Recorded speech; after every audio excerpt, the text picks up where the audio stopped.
Bonsoir, je suis très heureuse de vous retrouver pour faire le tour de l'actualité en Moselle. Voici les titres de ce mardi 30 mai.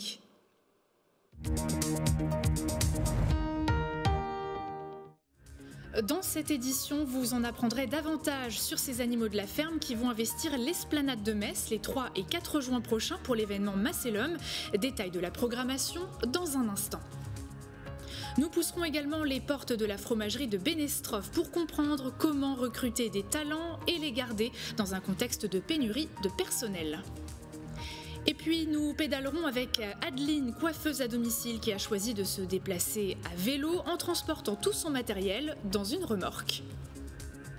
Un transport agréable sous ce beau soleil qui régnera en maître ce mercredi du matin au soir avec des températures en hausse, comptez 11 à 14 degrés le matin et jusqu'à 27 degrés l'après-midi. Vous avez sûrement conscience des dangers du tabac sur votre santé et même sur la planète. Et pourtant, en France, on compte toujours 15 millions de fumeurs, dont 12 millions au quotidien. Chaque 31 mai, depuis 1987, on célèbre cette journée mondiale sans tabac, à des fins de sensibilisation notamment. Francis Raphaël, bonsoir. Bonsoir. Vous êtes professeur de médecine et tabacologue. À J-1 de cette journée mondiale sans tabac, on va faire le point sur les derniers chiffres dans un instant. Juste le temps de développer les titres.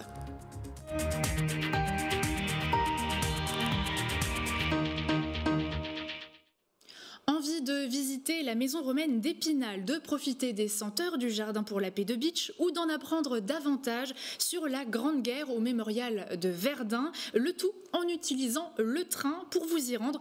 Ce sera possible à petit prix cet été grâce à une nouvelle opération de la SNCF à destination des moins de 26 ans. Il s'agit d'un pass à 29 € par mois pour voyager dans la région Grand Est et faire ainsi vivre le tourisme local jusqu'aux frontières luxembourgeoises, allemandes, belges et suisses. Un pass que vous pourrez acheter dès ce lundi 5 juin sur le site ter.sncf.com Grand-Est. Attention, ce billet longue durée n'est pas remboursable ou échangeable.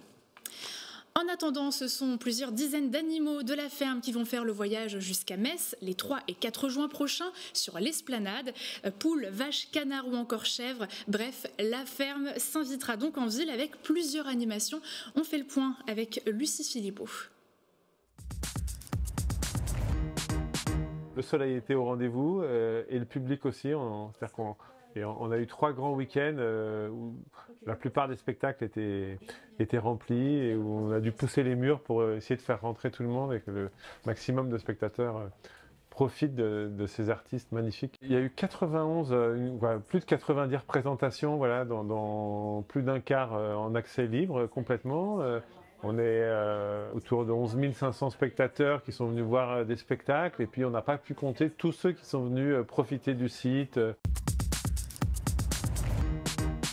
C'était extrêmement joyeux parce qu'il y avait des spectacles très forts, on sentait le public très, très ému, souvent bouleversé par des propositions complètement inattendues. Et puis en même temps, ils sortaient, ils assistaient à un tournoi de Scopa, et puis il y avait un cours pour apprendre à danser la tarentelle. Donc c'était un voyage complet et avec des sensations très différentes. Et je pense qu'on sentait que les gens étaient heureux d'être là. Le passage sera insulaire. On va travailler autour de cette notion de l'île, de petits pays, des îlots, des archipels. Donc ça peut nous emmener partout dans le monde, mais avec l'idée d'une concentration particulière, d'un goût particulier. De Cuba à l'île de la Réunion, en passant par la Corse ou la Sicile, on aura des saveurs particulièrement insulaires. Vous l'avez bien compris, petit souci de sujet, on parlait bien sûr dans ce sujet du passage Transfestival qui s'est déroulé du 3 au 21 mai dernier. Les Messins ont pu voyager vers l'Italie à travers des concerts, des rencontres, des projections et des ateliers. Vous l'avez compris, quelques jours après la clôture de ce festival, c'était donc l'heure du bilan avec le directeur du festival. Et donc on va passer à la suite avec cet autre voyage jusqu'à Metz pour ces dizaines d'animaux de la ferme les 3 et 4 juin prochains. La ferme va s'inviter en ville sur l'esplanade de Metz avec plusieurs animations. On fait le point. C'est encore bien calme derrière moi, mais dans quelques jours, les animaux de la ferme s'inviteront ici sur l'esplanade de Metz à l'occasion de Macellum. Du plus petit au plus gros, vous pourrez découvrir des poules, des canards, des chèvres, mais aussi des vaches et des bœufs. Vous pourrez aussi profiter des animations 100% gratuites comme les balades à poney ou en calèche. Ces 2 jours ont 2 objectifs, celui de faire découvrir la ferme, mais aussi de promouvoir le monde agricole. C'est aussi une fête destinée aux jeunes, donc on n'oublie pas les aspects de formation avec la présence d'un stand du lycée agricole de Courcelles-Chaussy, de la chambre d'agriculture, et puis c'est aussi la promotion des circuits courts, donc un certain nombre de produits alimentaires issus des fermes du pays messin ou de la Moselle. On est dans une société de plus en plus fracturée. On l'a déjà dans les populations urbaines. Les gens, selon leur origine, leur religion, leur orientation, leur génération, vivent de plus en plus cloisonnés dans des univers culturels qui sont différents et j'accorde beaucoup d'attention. À l'heure où la pénurie de personnel fait rage dans de nombreux secteurs professionnels, certaines entreprises mosellanes restent attractives. C'est l'heure de la rubrique éco avec le journal économique Eurométropole de Metz, Moselle sans limite et les fonds d'investissement lorrains ILP. Exemple avec la fromagerie de Bénestroff appartenant à la compagnie des fromages et Richemont, basée à l'est de Morange. La commune est plutôt isolée des grandes villes et doit donc redoubler d'efforts pour attirer de nouveaux talents et surtout les garder dans ses effectifs. C'est un reportage de Jean Milon. On peut voir qu'ici, il a déjà caillé. Le gel commence à se former. Alors que si on regarde juste avant, là, on est encore liquide. C'est une étape indispensable, le passage du lait à l'état solide. Clément est chargé de contrôler sa bonne fermeté avant qu'il ne soit tranché en petits cubes. Là, on a des beaux grains de caillé qui se tiennent bien. Donc, ils vont pouvoir être soutirés, envoyés à la mouleuse pour être moulés dans les moules qu'on voit ici. Arrivé en 2020, suite à une candidature spontanée, Clément est aujourd'hui responsable produit process du site. Un poste créé spécialement pour lui. C'est des postes qui sont assez longs à mettre en place. On part d'une page blanche et ça peut durer plusieurs années à bien avoir la routine qui est bien intégrée sur le site. J'avais été formé aussi par un autre responsable process sur un autre site qui lui était là depuis 10 ans et au bout de 10 ans il avait toujours des nouvelles choses à essayer de comprendre, à intégrer dans ses tournées terrain par exemple. Donc c'est quelque chose qui est sans cesse en évolution. Si les postes évoluent avec la technologie et la robotisation, le produit lui reste le même grâce à un procédé de fabrication naturelle. Pour y veiller, Alexandra manage une équipe d'une douzaine de personnes. Donc du coup, pour la journée de hier, donc juste petit rappel sur les points de sécurité. Donc je vous ai affiché ici le point des résultats sécurité sur avril 2023. Et du coup, petite nouveauté aussi sur la zone de déchargement. Qualité, sécurité et performance sont les 3 mots d'ordre pour Alexandra, toujours au diapason. Donc les résultats sont très bons. Sur la semaine dernière, on avait 98,7% en bactériaux. Donc on voit bien une très nette amélioration sur la bactério. Donc continuez comme ça. Quand j'arrive le matin à 8h et quand je repars le soir, j'ai passé une bonne grosse journée. Il y a beaucoup de choses à faire. J'ai aussi une très très belle équipe qui m'a bien acceptée malgré mon jeune âge et on va dire mon peu d'expérience vis-à-vis d'autres personnes qui sont là depuis 20 ans. Je continue chaque jour à apprendre de nouvelles choses et à me perfectionner sur mon travail. Sur le site de Bénestroff, 50 tonnes de fromage sont fabriquées chaque jour. 12 variétés différentes sont affinées dans ces caves entre 1 et 3 semaines en fonction des formats. Et pour faire tourner la boutique, l'usine ne peut pas se passer de techniciens comme Guillaume en alternance. On est très polyvalent là maintenant, surtout chez nous, parce que dans d'autres entreprises, ils ont des gens qui sont qualifiés spécialement. Par exemple, ils ont des mécaniciens, des électriciens, des automaticiens, des hydrauliciens. Alors qu'ici, nous, on fait tout, quoi. On est polyvalent et c'est ça qui est bien. Ça levé, en fait, il détecte qu'il y a le pont qui est là. Ouais. Et ben, s'il n'y a pas le pont. Et je pense que, comme tu avais des clés qui étaient un peu abîmées, ben, du coup, il n'arrivait pas vraiment à le prendre, tu vois. À la fin des années 90, le site comptait 5 techniciens. Aujourd'hui, ils sont 18 et 2 postes sont encore à pourvoir. Face au retournement du marché du travail, l'entreprise fait face à de nouvelles problématiques de recrutement. La grande difficulté, sa position géographique, la mobilité comme principal frein. Alors ici, on met à disposition des logements aux alentours le temps de la période d'essai.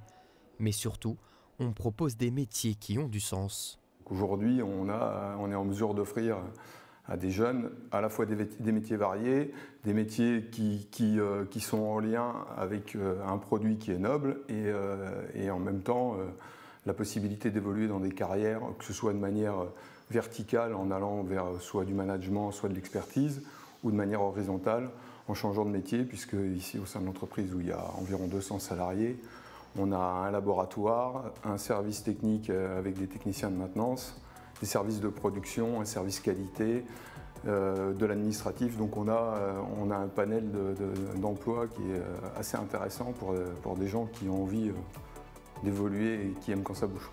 Aujourd'hui, l'usine de Bennestroff valorise le travail de 125 producteurs de lait.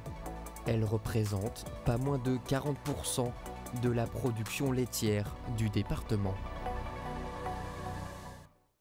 Et d'autres sont à la tête de plus petites entreprises comme Adeline, coiffeuse à domicile. Contrairement à d'autres professionnels du cheveu qui pratiquent en salon, Adeline a choisi d'aller vers ses clients à vélo.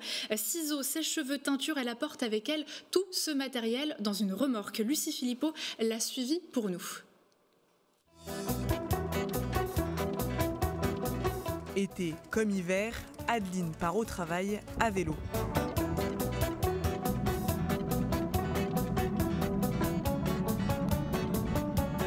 Coiffeuse à domicile, elle se déplace sur son 2 roues à assistance électrique chez ses clients avec tout son matériel.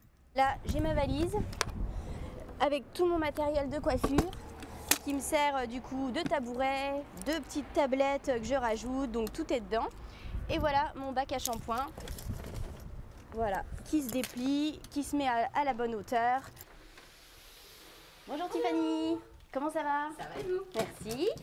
Bien équipée, elle n'a plus qu'à s'installer. Je ramasse les cheveux quand je coupe. Tous les cheveux tombent dessus, je les ramasse et je les recycle. Je les envoie à une association Coiffeurs Juste qui les recycle pour la dépollution des mers.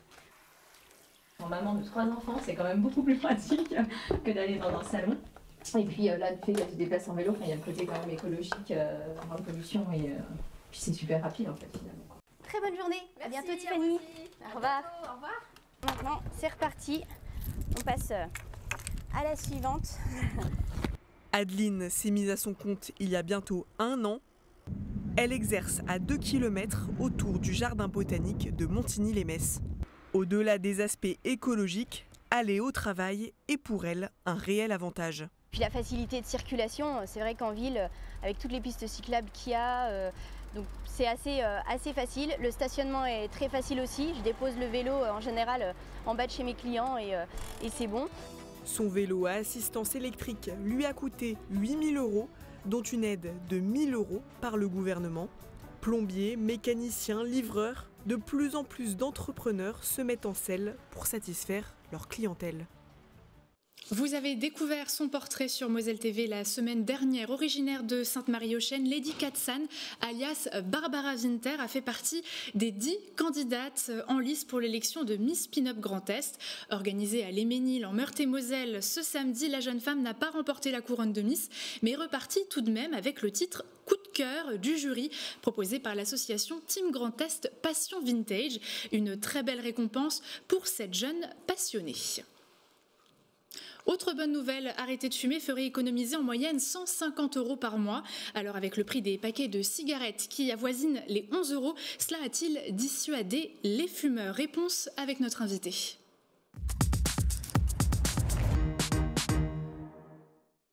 Docteur Francis Raphaël, bonsoir. Vous êtes tabacologue et président du Résamest également. Demain, mercredi 31 mai, c'est donc la journée mondiale sans tabac. Est-ce qu'on peut dire que le prix des paquets, qui a augmenté encore en mars dernier pour atteindre les 11 €, a permis de réduire le nombre de fumeurs? Oui, c'est un excellent levier pour diminuer le nombre des fumeurs Un levier qui a fait ses preuves dans les premiers pays qui l'ont expérimenté, en particulier la Nouvelle-Zélande et l'Australie, qui sont maintenant parmi les premiers pays à être les moins fumeurs. D'après l'Observatoire français des drogues et des tendances addictives, environ 15 millions de Français fument, dont 12 millions au quotidien. Ce sont des chiffres qui datent de 2022. C'est plus ou c'est moins que l'an d'avant? Ça diminue doucement, mais doucement. Nous avons deux leviers. Nous avons eu deux leviers, donc l'augmentation du prix du tabac et surtout le remboursement du prix des traitements, c'est-à-dire de la substitution nicotinique. Maintenant, les patchs, les comprimés de nicotine buccaux sont remboursés, l'inhaleur aussi, qui est une sorte de fume-cigarette, et bientôt la cigarette électronique. C'est une annonce qui avait été faite par le ministre de la Santé, François Braun. Qu'est-ce que vous en pensez de ce remboursement des cigarettes électroniques? Eh bien, que du bien, car ce n'est pas facile d'arrêter de fumer, il faut des moyens. Nous avons heureusement les moyens de la substitution nicotinique qui a fait ses preuves et qui permet à de nombreux Français d'arrêter de fumer, mais la rechute existe. Et il existe maintenant, surtout pour les gros fumeurs, les fumeurs de 2 à 3 paquets, qui, avec une substitution nicotinique bien dosée, arrivent à diminuer de moitié. Et la cigarette électronique, c'est ce que je fais dans mes consultations, peut être un outil qui va suivre lorsqu'on arrive à un palier pour réduire encore la consommation de tabac. Et il faut prescrire une cigarette électronique. Les cigarettes électroniques sont dosées dans le e-liquide avec soit 20 mg de nicotine, soit 16 mg, soit 11 mg, soit 6 mg. Et il faut diminuer progressivement, non pas au bout de 4 semaines, comme pour la substitution nicotinique par patch, mais il vaut mieux attendre chez ces fumeurs qui ont déjà eu plus de mal à arrêter de fumer, il vaut mieux faire des paliers de 6 semaines. Et dans ma pratique quotidienne, j'ai des réussites d'arrêt du tabac avec la cigarette électronique. Est-ce qu'au sein du cabinet et de Résamest, vous voyez des profils très différents d'année en année de personnes Bien sûr, bien sûr. Nous prenons en charge des vieux fumeurs, des jeunes fumeurs, des femmes et des jeunes à partir de 13-14 ans. Et vous savez que l'entrée dans le tabagisme va très, très, très vite au collège. Au collège, on sait qu'à l'âge de 13-14 ans, 100% des gosses ont déjà expérimenté la cigarette. Je ne dis pas qu'ils sont devenus fumeurs réguliers, mais ils l'ont expérimenté. 100% des filles à l'âge de 13 ans, mais que 45% des garçons. Alors le mois sans tabac, les zones sans tabac également, est-ce que ce sont des opérations qui fonctionnent et qui aident? Tout à fait. Moins on est sollicité pour fumer, plus ça aide, car on essaye de perdre cette addiction, c'est-à-dire cette dépendance tabagique. Et la dépendance tabagique, elle est à la fois physique, surtout, et également psychique. Et qu'est-ce que la dépendance? C'est la perte de la liberté de s'abstenir de consommer une substance. C'est la dépendance physique, elle s'accompagne lorsqu'on arrête de consommer par exemple la nicotine, de toutes sortes de signes physiques. Nos patients le savent bien.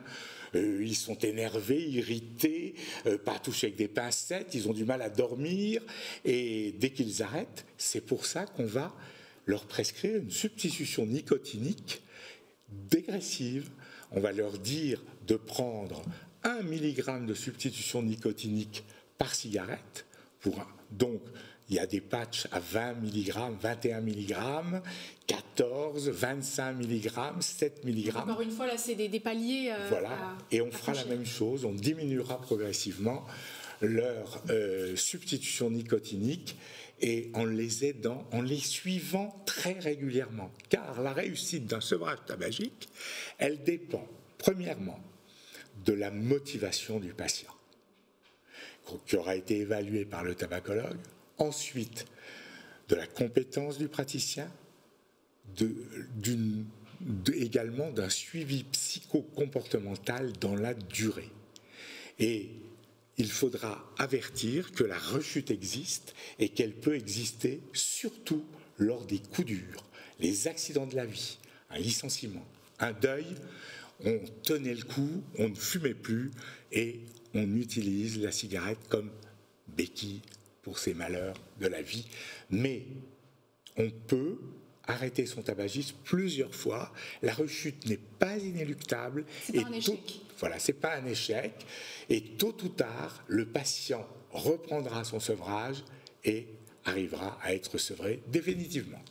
Vous avez évoqué tout à l'heure l'Australie. Donc en Australie, le gouvernement a décidé vers 2016 à peu près d'interdire la vente de cigarettes aux personnes nées après 2001. En Nouvelle-Zélande, ça devrait être effectif cette année pour les personnes nées après 2005, pour au final que les nouvelles générations n'aient plus du tout cette habitude. Qu'en pensez-vous et surtout, est-ce qu'en France, c'est envisageable ? J'en pense beaucoup de bien, mais je pense qu'en France, c'est peu envisageable compte tenu de la personnalité des Français. Il faut peut-être les motiver autrement que par l'interdiction, mais on sait qu'en Nouvelle-Zélande et en Australie, ils sont à la pointe de la lutte contre le tabagisme et l'augmentation du prix du tabac. Et il y a une vingtaine d'années, le fait d'avoir dessiné sur les paquets de tabac les méfaits du tabac, les poumons, etc., la cigarette, c'est une grande tueuse. Il faut savoir que le tabac tue plus que les accidents de la route, les homicides, les incendies et toutes les autres drogues en France, réunies. Donc c'est évitable. On fait tout pour, nous l'espérons. Et pour terminer, dans le réseau Résamest, donc qui soutient notamment les personnes qui ont envie d'arrêter de fumer, qu'est-ce que vous proposez ? Alors pas que forcément pour la journée de demain, mais tout au long de l'année. Alors nous proposons un suivi personnalisé des patients qui vont voir les praticiens qui ont suivi une formation spécifique à l'arrêt du tabac, soit un diplôme universitaire qui dure 1 an, soit une formation spécifique de 4 soirées que j'organise avec l'aide d'un collègue professeur comme moi de médecine à Nancy.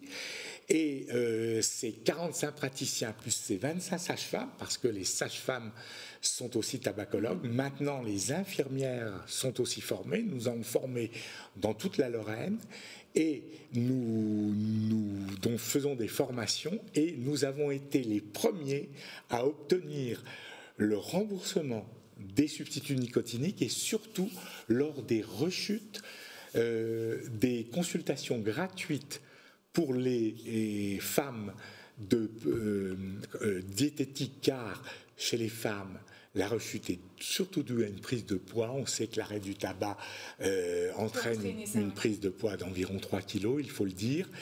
Donc, nous avons 2 consultations de psychologie gratuites pour nos patients que nous avons mis en place il y a bien longtemps. Et pour les rechutes de plus longues, après un assez long temps d'abstinence, c'est surtout l'aléa de la vie, le coup dur. Et nous avons des consultations de psychologie également 2 par patient, prises en charge par le Résamest. Merci beaucoup pour toutes ces explications. Dans tous les cas, si vous souhaitez arrêter de fumer, vous en parlez avec votre médecin. Vous vous faites conseiller également sur Tabac Info Service en appelant le 39 89. À bientôt. Au revoir. On passe au tout dernier sujet. Après Décalé, Lisa Dan, déjà bien connue du public mosellan, vient de sortir son nouveau single intitulé Histoire de cœur, un titre aux notes printanières disponible sur toutes les plateformes et déjà classée 2e chanson la plus téléchargée en France en moins de 24 heures, selon le classement iTunes. Pour rappel, la chanteuse sarregueminoise de 19 ans assure depuis l'année dernière la première partie des concerts de Christophe Maé et a de très beaux projets devant elle.